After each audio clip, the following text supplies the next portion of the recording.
And it's a good thing that guy's wearing a cape there, because how many of you know fathers are superheroes, right? So it's Father's Day. We're celebrating that today. We thank you for being here or online.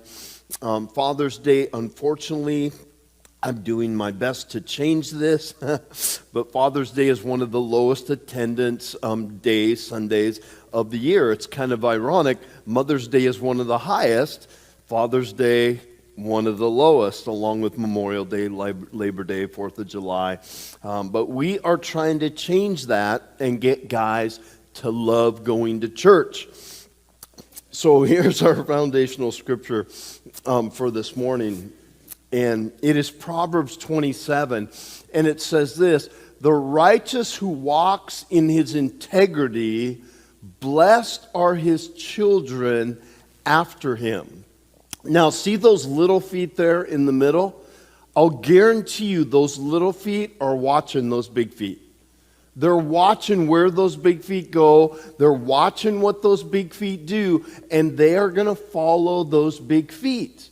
And our mission statement here at the church is inviting people to take one step closer to Jesus. And if those big feet take a step closer to Jesus, I guarantee you those little feet are going to follow. So that's what we're talking about today. And we're going to be talking about a deadly epidemic in our nation. And it's just tragic. And that is fatherlessness.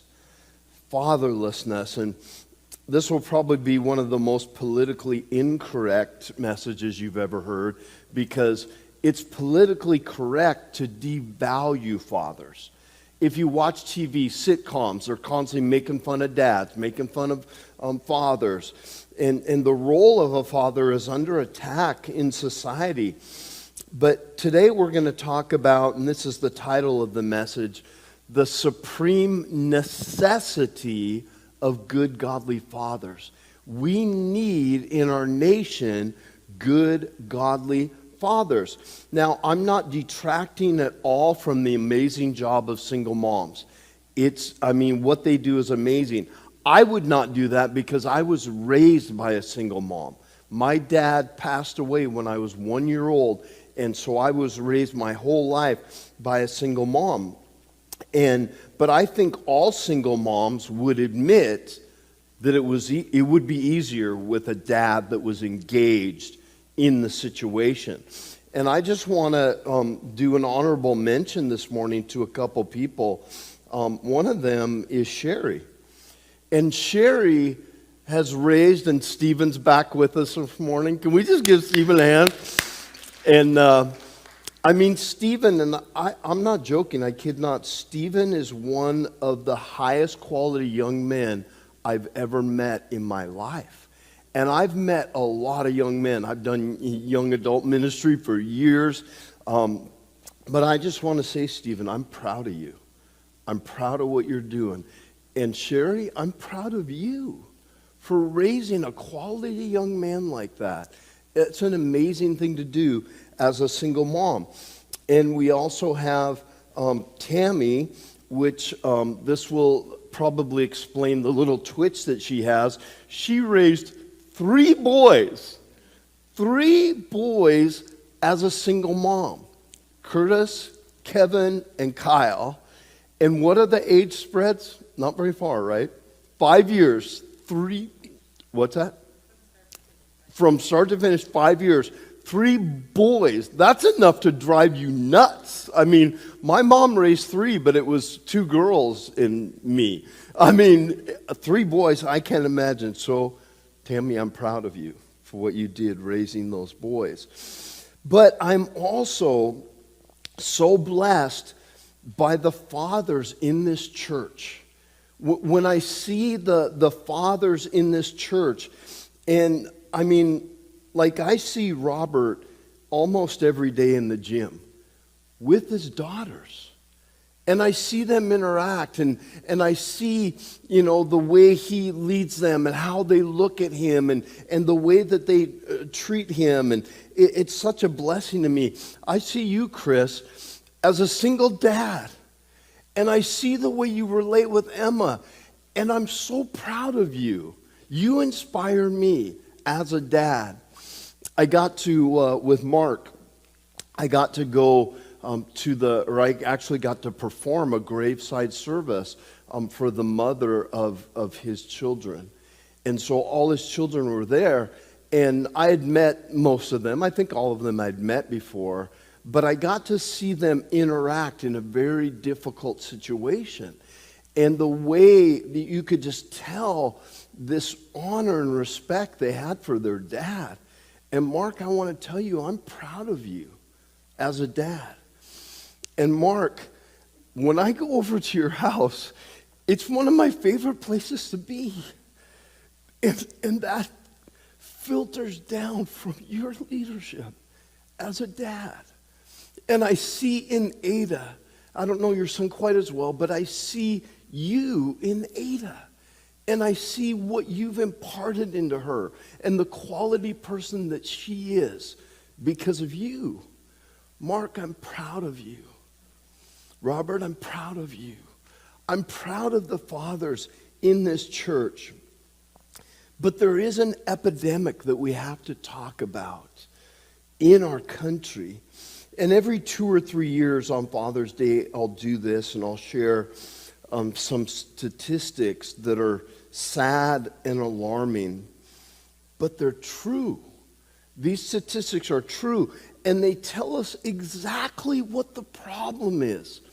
They point us exactly to what the problem is. 64 million men in America identify themselves as being a father. Only 26.5 million of those men are part of a home where they are married to a spouse and have children under the age of 18. Now listen to what that causes. And this is going to be long, so bear with me, but it's important that we talk about this. 85% of youth who are currently in prison grew up in a fatherless home. 85%. That's a statistics from the Texas Department of Corrections. 7 out of 10 youth that are housed in state-operated correctional facilities, including detention and residential treatment, come from a fatherless home. 7 out of 10. That's from the U.S. Department of Justice. 39% of students in the United States from first grade to their senior year of high school do not have a father at home. Children without a father are 4 times more likely to be living in poverty than children with a father. Children from fatherless homes are twice as likely to drop out of school before graduating than children who have a father in their lives. 24.7 million children. Sometimes we get lost in the percentages. We can just say, oh, well, that's big. But here's an actual number.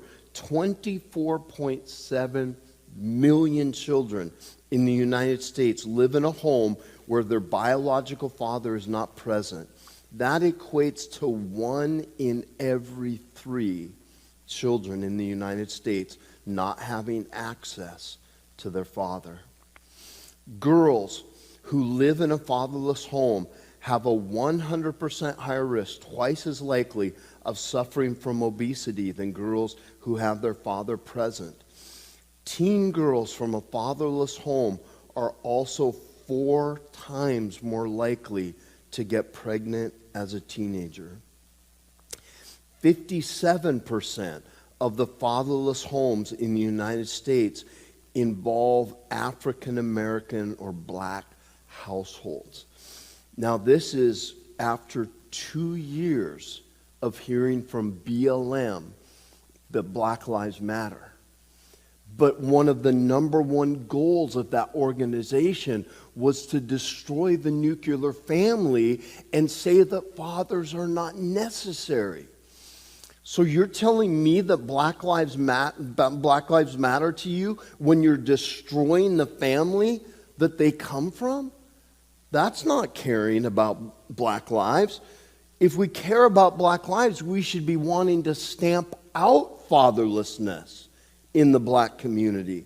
And I know that's not popular, but it's true. In 2011, 44% of children in homes headed by a single mother were living in poverty. Just 12% of the children in married couples were living in poverty. 75%, I know this one is going to be hard. And this is not to take away the blameworthiness or the fault of this, but 75% of rapists are motivated by displaced anger that is associated with the feelings of abandonment that involves their father. That's not taking the blame away from the person that did it. They choose to do it. So they are blameworthy of it. But this is helping us understand the causes that lead to it. And that's from, again, the U.S. Department of Justice. Living in a fatherless home is a contributing factor to substance abuse, with children from such homes accounting for 75% of adolescent patients being treated for drug or alcohol abuse. 75%. 85% of all children which exhibit some type of a behavior disorder come from a fatherless home. 90% of the youth in the United States that decide to run away from home come from a fatherless home. 90% that run away. 63% of youth suicides involve a child who was living in a fatherless home when they made their final decision to commit suicide. About 40% of children in the United States are born to mothers who are not married. Over 60% of these children were born to mothers who were under the age of 30. Over 30% of fatherless homes are classified by the U.S. Department of Agriculture as being food insecure. That's why we give to the food bank.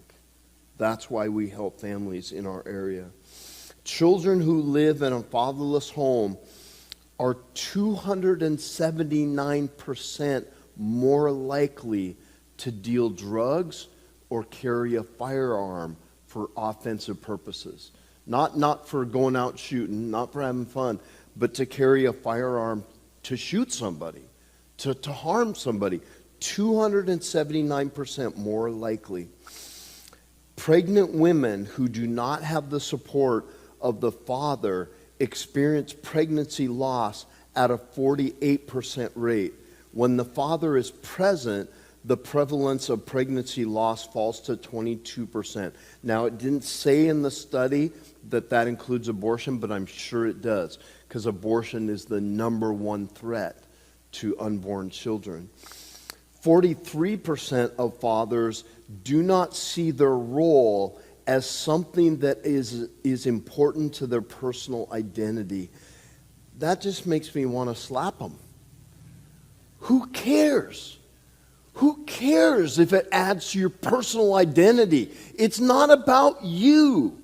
It's not about the father. It's about the kids. Last one. Even in homes with fathers, the modern dad spends only 8 hours per week directly with the children. See, there can be fatherlessness even when the father is present in the home, if they're just disconnected from the kids. Now, these statistics, it should be a 5-alarm fire. Like we should just be panicked about this, but nobody talks about it. We blow a gasket over COVID, and I'll let you decide whether that was appropriate or not to blow a gasket over COVID, but nobody in our government even mentions fatherlessness. They don't talk about it. And I think history will write the story of whether we were correct in blowing a gasket over COVID and not talking about fatherlessness at all. I think history will tell us that that was a huge mistake. So we as a church, we need to raise our voices And we as fathers need to raise the standard of fatherhood. We need to be the examples of what good fathers need to be. So just in closing real quick, let's talk about how fathers can raise the standard. Number one, fathers be leaders. Fathers lead your families. Now notice I didn't say be a dictator. I said lead. Lead and being a dictator are two different things. And we'll actually talk about this more next week in the series Invisible, because the last chapter of Colossians goes into this, and we'll talk more about that. But leadership is not telling others what to do. Sometimes we think leadership, oh, that means I'm the boss and I get to boss people around and I get to tell people what to do. That's not what leadership is. Leadership is about inspiring others to do the right thing. Not dictating to them, but inspiring them to do the right thing. Showing others the benefit of doing the right thing. Displaying it, living it. Jesus was the greatest leader of all time.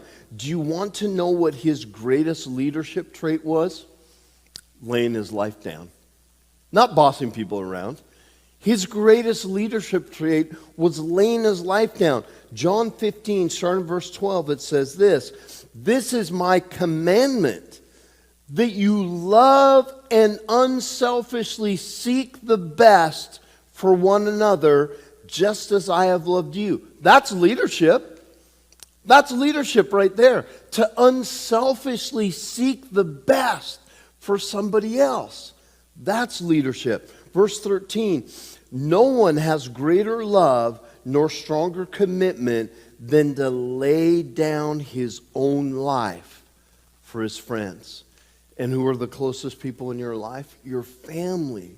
So as fathers, we need to be willing, and I'm not talking physically to give up your life, although if that's necessary, I'm sure you would. But I'm talking laying down your needs, your desires for the good of your family. So what else does the Bible say about it? In Genesis 18, verse 19, it says, "I have formed a relationship with him." Now, who is him?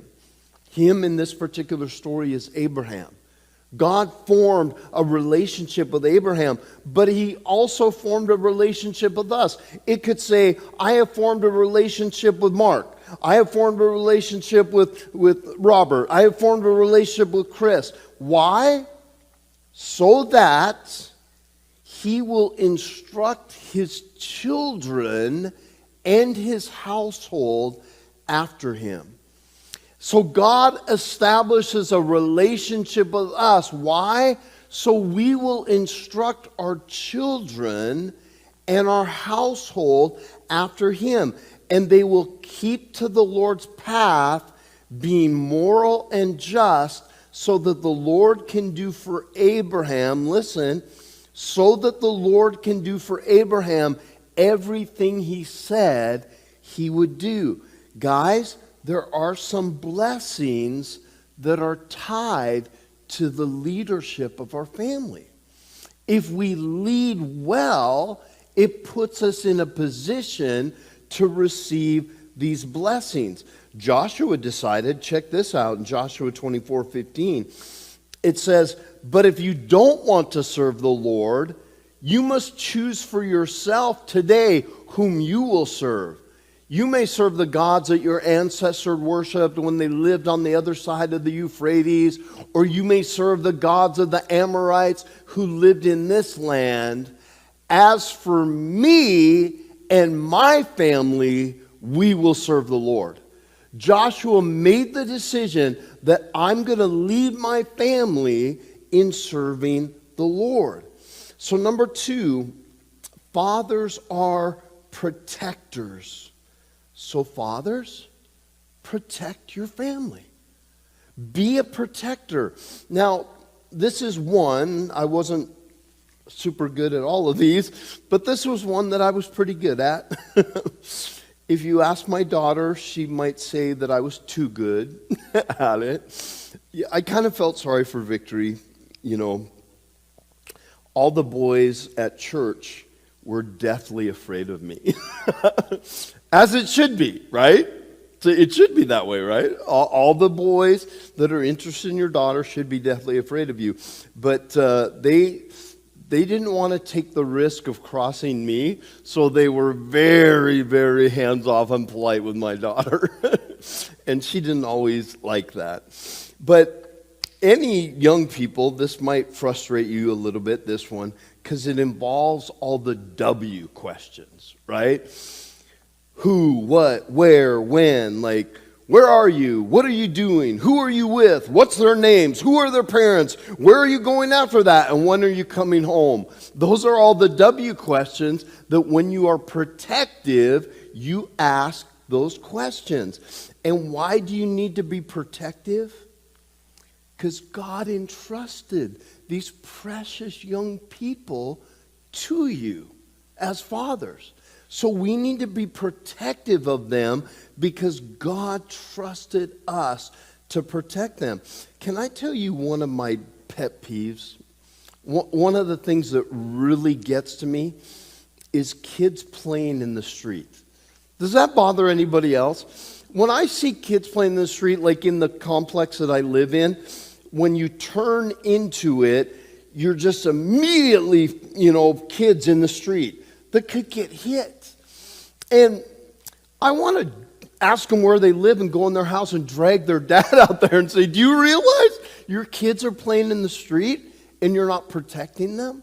That bugs me because fathers should be protecting their kids. Check this out. This is our Father talking. In Deuteronomy chapter 1, starting verse 29, it says, Then I said to you, don't be frightened, don't be afraid of those people. The Lord your God will go ahead of you and fight for you as he did in Egypt. You saw him do it. Now why? Because he's our Father.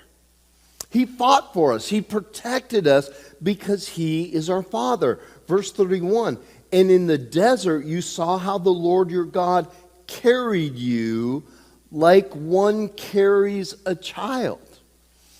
See, God was protecting his people like a father would protect his children. And he has brought you safely all the way to this place. Now, as dads, we're pretty good at physically protecting our kids and our family. But do you know what the best way to protect your family is? To serve the Lord. Serving the Lord.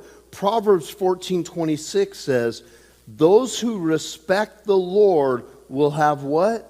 Security, and their children will be protected.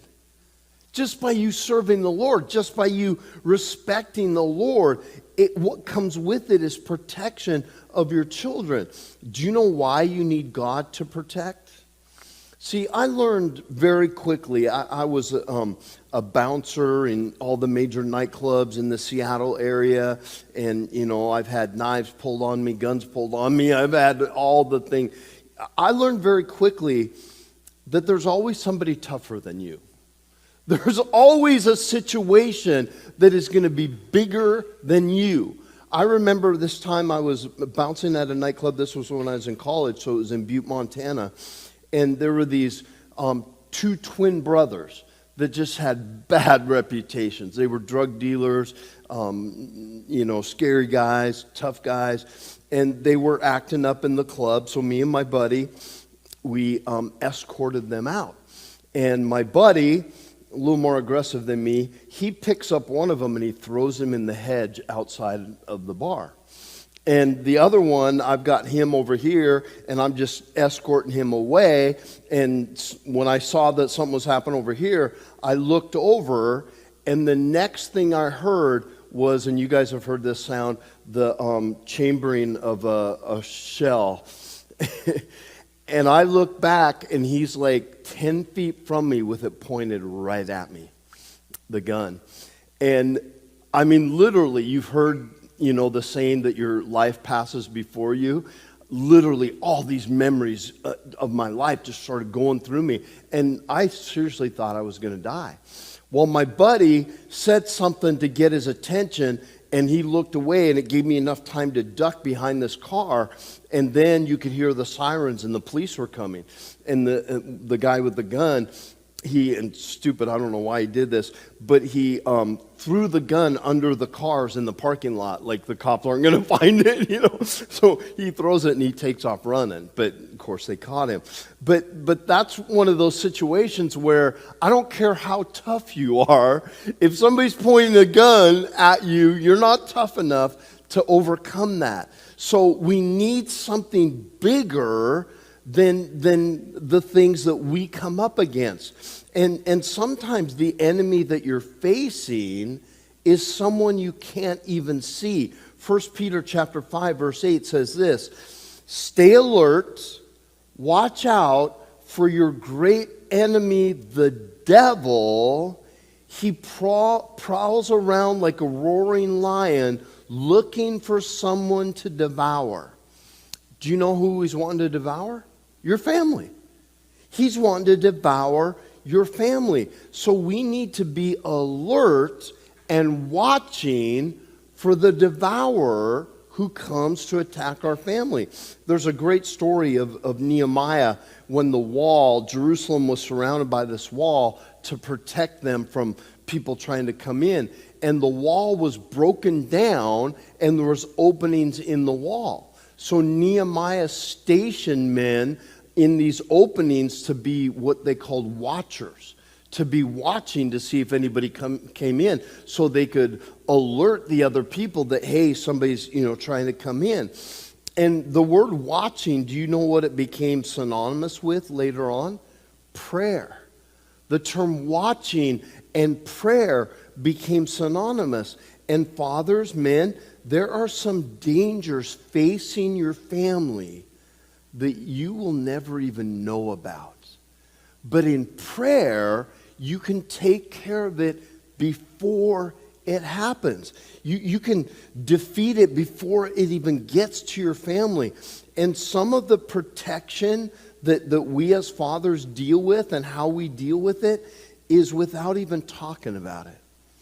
Your family doesn't always need to know all those situations that you are protecting them from. And that's what being a leader is, right? That you're out in front. I remember the pictures of Patton. Remember the General Patton? He had that big shiny silver helmet that you could see from like a mile away. He's out in front as the army is attacking. He's out in front leading. That's what leaders do. So the challenge from the enemy is going to hit you first before it hits your family. There was this one time I was with this gal at Walmart, and we were watching this young gal that she was probably late teens, early 20s, but when she was born, there was some problem that limited her oxygen to her brain, and she had some brain damage. So even though she was maybe in her early 20s, she operated more like a maybe 10 to 12-year-old. And she would sometimes get panicked around too many people. So we were in Walmart, and this gal, she said that she was scared and she wanted to go outside. So I went outside with her and waited, and we were sitting there. We didn't talk at all. I was just standing in front of her, and she was quiet, and eventually this gal came out, and we got in the car. And this young gal, she said, "Ken, I want to thank you for protecting me." And I said, "From what? What was I protecting you from?" And she said, "You were protecting me from the wind." Because I guess one of the things that she was scared of was wind. And so she's standing there. I didn't do this on purpose. I didn't know. But I guess the wind was coming from behind me, and I was blocking the wind from her. So she was looking all around, seeing things blowing. She knew it was windy, but she wasn't feeling the wind because I was blocking it from her. And there's times as fathers when we're out in front of the family and we're blocking the wind. We're blocking the storms of life that would hit our family, but we're taking them on first. We're blocking them. And anything behind you is not feeling the effects of that. That's what we're called to as fathers. Number 3, fathers are examples. So fathers, be an example. Be an example to your kids. As we saw earlier, the ramifications of fatherlessness are astounding. And it's because they don't have a male example. They don't have a male that's showing them life. Now, earlier in life, it's no doubt that kids look more to the mom. You know, mostly they get from their mom, you know, what to do. And, you know, that happens earlier in life. But as they get older, it starts to shift to the dad. When they start, you know, going out into the world, they start looking at dad because he, you know, typically is out in the world and he's working. And so they start looking at us as dads more to get that, you know, what do I do in this situation? What do I do in that? And the dads, they're meant to take their kids by the hand and train them to be strong adults. That's part of what a father does. See, adulthood is more often caught than taught. Adulthood is more about watching and seeing what your dad does in certain situations and learning how to adapt by watching instead of being taught. A good father leaves a good example that is an irreplaceable asset to their kids. Being an example, showing them. Check this out. This is so powerful. In 1 Kings 15:11, it says this, "And Asa did what was right in the eyes of the Lord, as David his father had done." He just did what he saw his father do. And when we are an example as fathers to our kids, and they're in a tough situation, they're going to make the right choice because of what they saw their father do. They're going to say, I'm just going to do what I saw my dad do. See, and when kids don't have a father, they don't have that example to look to. So when they're in this situation, it's just a crapshoot. They're all try this or all try that. They don't have that example. See, we do what we see godly men do in our life. And I'm thankful growing up without a father. My mom was amazing. But I also had men in the community, dads of my friends, that were fathers to me. I saw what they did, their example, and I did what I saw them do. And so anybody that is a father to kids that aren't their biological children, I salute you, because that's what kept me in line. As I was growing up, during very formative years of my life, I had men in my life that I watched them and I just mimicked them. And one of them I just want to give a shout out to is Randall Baxter. He was the dad of my best friend. And he was a dad to me. He showed me what to do in life. And 3 or 4 years ago, Randall passed away. And I just thank God. It's amazing how God orchestrates these things, because I hadn't seen him in years. But when my mom passed away, we had a graveside service in Montana. And it allowed Randall and his wife Karen, who, she was like another mom to me, it allowed them to come. And I was able to tell Randall how much he meant to me and how he was a father to me before he passed away. So I thank God for that. So as a church, as godly fathers, let's reach out in our community and be fathers to the kids that don't have fathers. Number 4, last one, we're almost done. Fathers are relational. So fathers, have a relationship with your children. Have a relationship with your children. And I know that might sound strange because people might be, duh, yeah, of course a father's going to have relationship with his kids.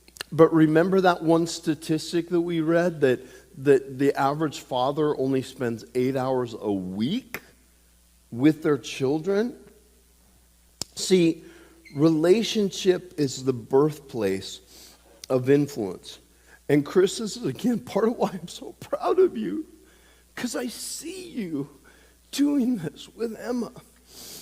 And relationship is the birthplace of influence. And here is the mistake a lot of us fathers make. We think love equals influence. If I just love them, I'll be influential in their life. But you know what? I know lots of parents, lots of fathers that love their kids, tons that love their kids, but have very little influence in their kids' life. See, here is actually how the formula goes. Love plus time equals relationship.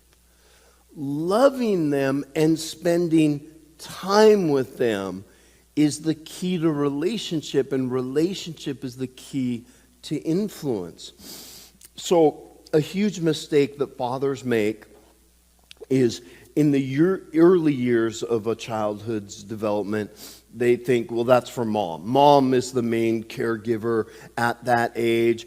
And the fathers, they're waiting for some shared hobby that they can do with the kids, or an intellectual conversation they can have with the kids. But let me remind you of something, fathers. You're the parent, they're the kid. You can't expect them to come into your life. You have to go into theirs. You have to enter their life, not wait for them to enter your world. I used to love driving with Caleb, when he was young, my son, and he'd be back there in the car seat, and we'd be driving. Sometimes he'd just be quiet, and he'd be playing with his He-Man. He was really into He-Man and the Masters of the Universe. By the power of Grayskull. How many of you are He-Man fans? I mean, He-Man, it's awesome cartoon. But he'd be playing with his He-Man, and then all of a sudden he'd say something like, Dad, if God was in a battle with He-Man, who would win? And he opens up this great conversation, right? He's just wondering who would win the thing. And then I'd say, well, God probably would because, and then I'd explain to him about who God is. And so it would open up these great teaching moments. Can I just dispel a myth right now? A myth. And that myth is, people say this, especially men, quantity time at work, but quality time with the family. That's a total fallacy. It's actually more like the opposite. Quality time at work, quantity time with the family. Now you may be thinking, well, I have an 8-hour job or whatever. I'm saying spend that time at work with quality so you don't have to work 10 hours instead of 8. Spend that with quality, but have quantity time with your family. And here's the myth. You can't schedule quality time with your kid. You can't put in your day timer, okay, tomorrow at 5:30, I'm going to have quality time with my kid. You can't schedule that. Quality time is something that happens in the midst of quantity time. You don't know when it's going to happen. So you just spend as much time as you can so you get that moment of quality time that happens in the midst of quantity. And you don't know when that it's going to happen. Victory, my daughter, we used to do daddy-daughter dates. And the daddy-daughter dates, she almost always wanted to go to Build-A-Bear. Come on, any Build-A-Bear fans? Build-A-Bear is amazing. Yeah, we got one right back there. So she would love to go to Build-A-Bear. And Victory, my daughter, had probably 38 Build-A-Bears in her closet. I mean, we had gone so many times. And I think they like the process more than the actual bear itself, right? And if you've been there, you know the process is incredible. You pick the bear, and then you pick the clothes, and then you pick the accessories, and you go through this whole thing. And then at the end, you get a heart.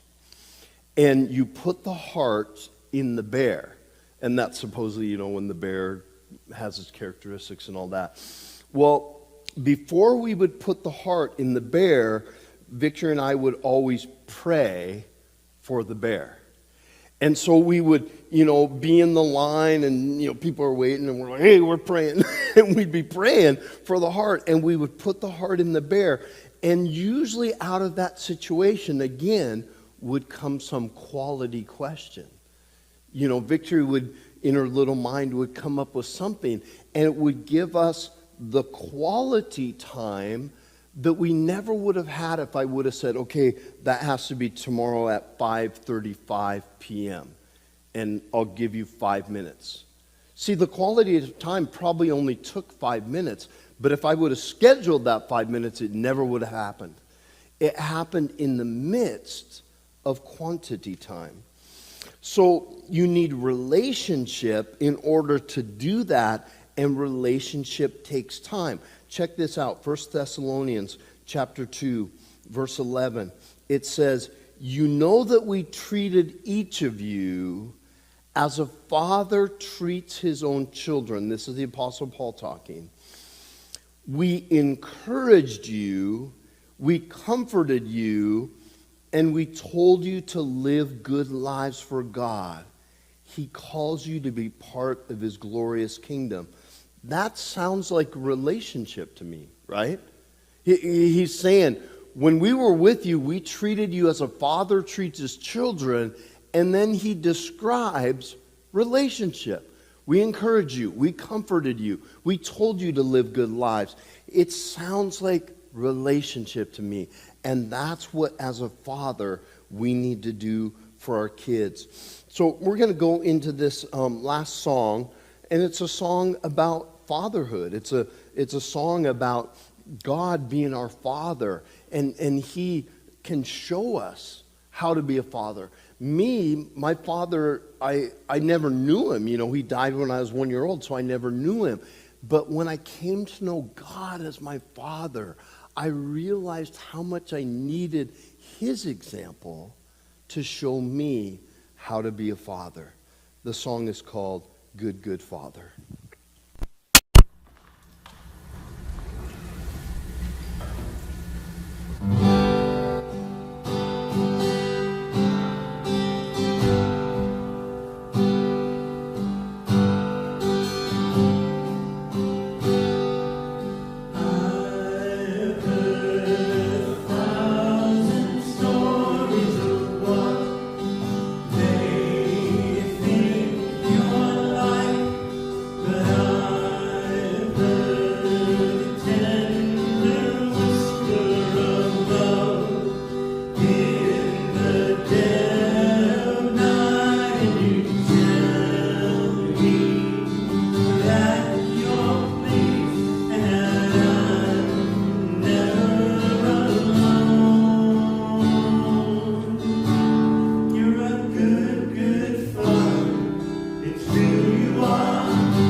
That you are the good Father, that you're an example to us. God, you show us, you lead us into how to be good fathers. God, we thank you for that in Jesus' name. Amen. Well, if it didn't come across in the message, I again want to let you know, fathers, I'm proud of you. I'm proud of all you fathers. But let's raise the standard. Let's even take it up another notch and be an inspiration to the next generation.